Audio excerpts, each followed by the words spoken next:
I won't lie.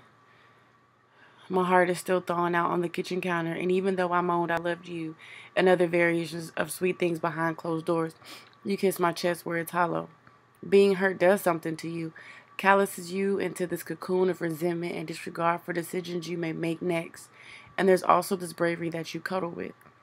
You cry over memories because you know there's a possibility to be happy, and you see how adoring they can be, so you only wish for it to be that way again. And I say I only cry when I'm angry, but I'm crying now, and yeah, I'm angry, but I'm insane because I'm also excited. I may never see his face again, and even if I did, I still wouldn't hear his voice. I'd have to pick into the memories again to place together his laugh, replaying voicemails and missing him.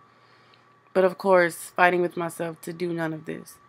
Inhaling blunts of love because you like to see it dance from the road inferno and then disappear into the air. Does it really vanish or does it remain? Their feelings for you, I mean. The love they so viciously declared to you under the stars by a fountain.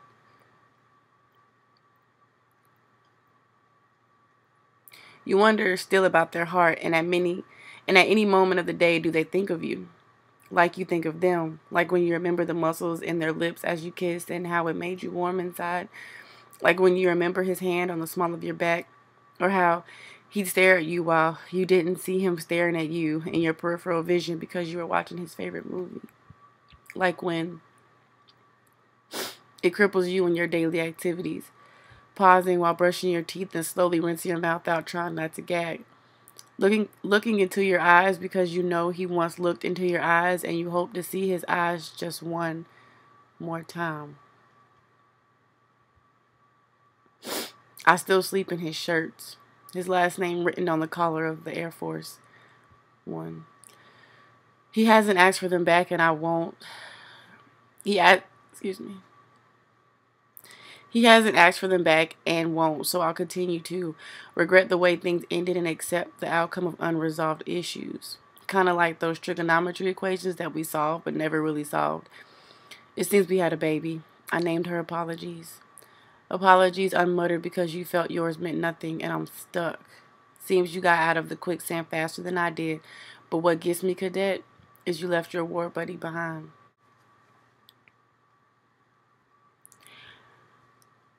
I'm not trying to be depressing whatsoever. I just know that there are moments in our lives, during our day, at night while we're trying to sleep, when we replay almost every memory in our head. Or maybe it's just me. I know that there are times like now where I'm laying in bed for hours at a time and I'm praying that God just floods me with peace just so I can fall asleep. But it's like my thoughts and my prayers seem to bombard my brain at the same time and they bombard my heart at the same time, and I'm thinking about this when I'm trying to like pray about it at the same time, and when I'm thinking about it, I'm thinking about how it could have happened. I'm thinking about how sometimes I wish it never did happen, and then I'm praying, telling God that I forgive these people for hurting me. And I pray and I hope that they don't have any hard feelings towards me because I never ever mean to intentionally hurt anybody. I know that sometimes, and I can't speak for you, but I know for me sometimes every day is just a constant struggle to move on from something. And when you go through something, you sometimes feel like it's just you. And I'm not saying that I feel like I'm lonely or alone because I know that Jesus is right here beside me and he's sitting right here rubbing my back while I'm recording this video, because I'm not even sad. Like I and that's another thing. I also realize that it's okay to be sad sometimes. It's okay to cry. It's okay to have moments where you like completely break down. And I know that's me. Like there are times where I'll cry for a week straight. I feel like sometimes we deny our own heart. I feel like sometimes we ignore the own drum that beats in our chest when they say, dance little drummer boy to the beat of your own drum. But sometimes we mute our drum and that's when we feel like we're alone because it's utter silence. We try to dance to the drums of other people when in all honesty, once you get your own dance routine down and you get your rhythm down, then you can dance with other people. And I don't know if that made any sense, but I told myself that no matter what, I was going to always be completely honest about who I am and the way that I feel. And a lot of people know that my past relationship, I was with this guy and he cheated on me, and that's not even what bothers me. I don't even think about him anymore. I think about Matthew.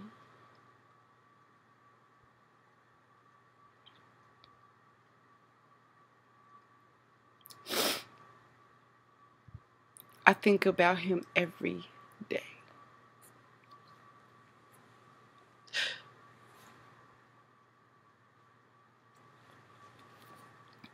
I told a few of my friends, I was like, it feels like he's haunting me, because I'll be fine for a while and I'll feel like, okay, I'm cool, I'm straight.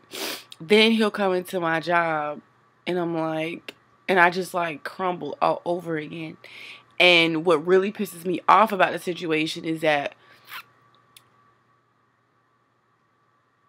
in my mind, I feel like he's just so mean, and I feel like he's just so hard, and I feel like he put all of the blame on me, and I feel like, and so then it's like I unconsciously beat myself up about the whole situation, because I'm like, well, what did I do wrong?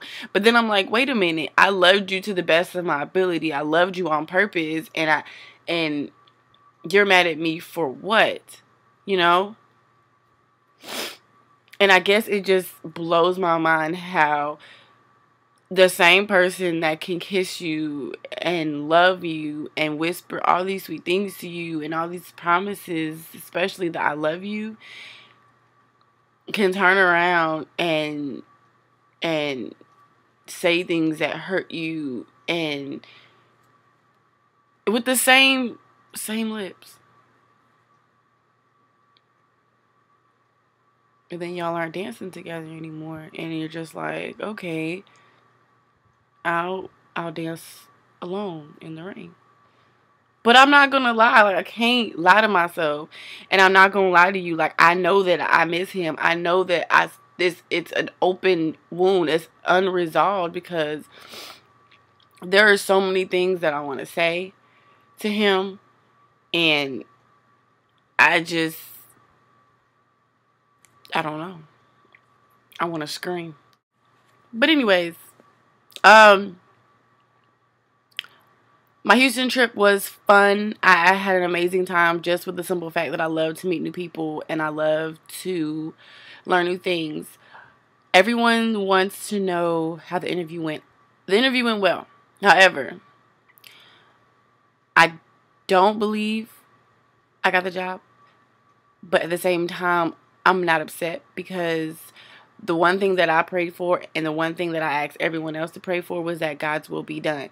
So if it's God's will for me not to be a flight attendant, I'm okay with that, because no matter what I'm doing or where I'm at, as long as I'm in His will and on that path that He wants me to be in, I'm extremely happy. So with that being said, I want to thank everybody for the support. I want to thank everybody for the encouragement, because y'all are just amazing, just for the simple fact that you take time of your day to make sure Mila's okay. I also wanted to dedicate this video to my homie CJ, aka Coffee Kool-Aid, because he had been bugging me about making a video, and this is probably not the video that he was expecting, but you know, and I know I probably snapped on him, but he's completely understanding, and I love him for that. Thank you. Anyways, I hope that everyone has a wonderful weekend and a wonderful week. The only thing I can really say is just to continue to be who you are and stay true to yourself. I mean, there's no other way for you to be happy. You are the original copy, and no one else can be you but you. And this world won't be as beautiful without you being you. Good night. Peace out.